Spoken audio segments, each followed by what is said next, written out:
friends, it's Kristine Vicente with Queen City Stamp Art, and I'm back for day 6 of the 12 Days of Christmas card series. I can't believe we're already at day 6.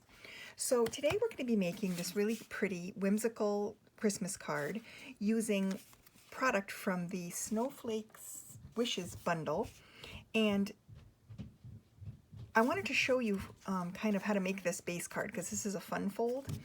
And it's very simple, but I just thought I would show it on camera. I normally prepare all of my supplies ahead of time. But I have a sheet of 8.5 by 11 Blushing Bride cardstock. And to make this card base, I'm going to lay it on my trimmer here. I'm going to put the short end at the top and lay it at 4 1/4 inches. And I'm going to cut it down the center. So now I have 2 pieces that match. These are 2 base cards. I'm going to set one aside. For this piece, I'm going to lay it on my trimmer again at the 8 1/4 inch mark, putting the long edge at the top, 8 1/4 inches, and I'm going to cut this piece off and keep it to the side. Then I'm going to switch to my scoring tool. I'm going to move this to the 5 1/2 inch mark and score it. And then what I end up with is a base card. When I fold on the score line, I end up with a base card that has a short front, and I'm going to take this extra piece and layer it on, and that's going to complete the base card. So the first thing I want to do is decorate it with some designer series paper from this suite. So I have these beautiful pool party snowflakes, and I'm just going to add this panel here, like that, and then this panel will go on the front. And all of the measurements for these pieces and the directions to make this are at the Queen City Stamp Art website on the blog. There's a free tutorial for every card in the series, and the day 6 tutorial is up. You can go ahead and download the PDF so that you have it. So this is the beginning of the decorating. Now what we're going to do is glue this panel on. And we want the card to be able to open like this, so we only want to put adhesive on the back of this section so that we don't glue the card shut. So we're just going to put some adhesive here. And what I end up doing is I always put a little bit on the actual card base, like that. And then we're going to glue this down. And I'm just centering this panel on the front, like that. Then we have a few additional pieces here. We have something to stamp on. This is for the inside, so we're just going to we're going to glue this to the inside of the card. This is a little spot where you could write a message or stamp an additional greeting. And we're just going to layer that in here, just like that. Then we're going to add this layer with some dimensional adhesive.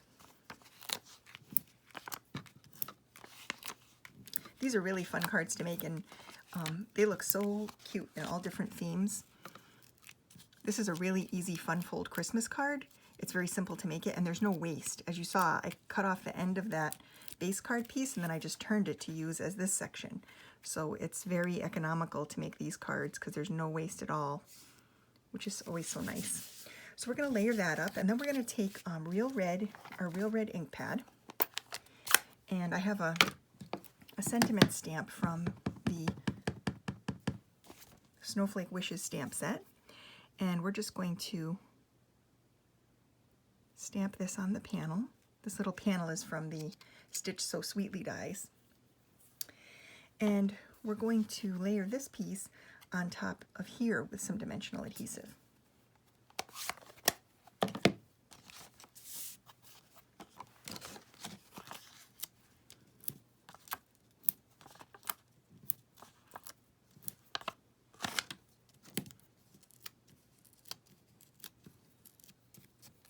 This. Then to add some interest, we'll add a little bit of adhesive, and you can use wet glue for these. I think it's easier than using tape runner. And put a little bit of adhesive on the back. And add these little snowflakes to the card. I'm just going to position them on there like that. This one here. Just on that front of that panel. It's okay if they hang off. It actually looks kind of interesting if they do. And then to finish this, to make it sparkle, of course, is to add some of the basic rhinestone jewels. So I'm just going to take a couple of these, kind of a medium one for the big snowflake, and a little one for the small snowflake. And just put one right in the center of each. And these will dry. This will dry really nice and hold together beautifully. And then, like I said, there's other sentiments that you could add to the center of the card here, or you could just write your own special message. But what a fun, wintry Christmas card. So that's the card for today. I'll be back tomorrow. Don't forget to go to the website and download that tutorial. There's also a contest to win a paper pumpkin kit, the October paper pumpkin kit, which is a set of 8 Christmas cards, beautiful Christmas cards that you can win. And you have a chance of winning if you place an order using the host code that's on the post where you download the tutorial. So thanks so much for watching this week. Take care.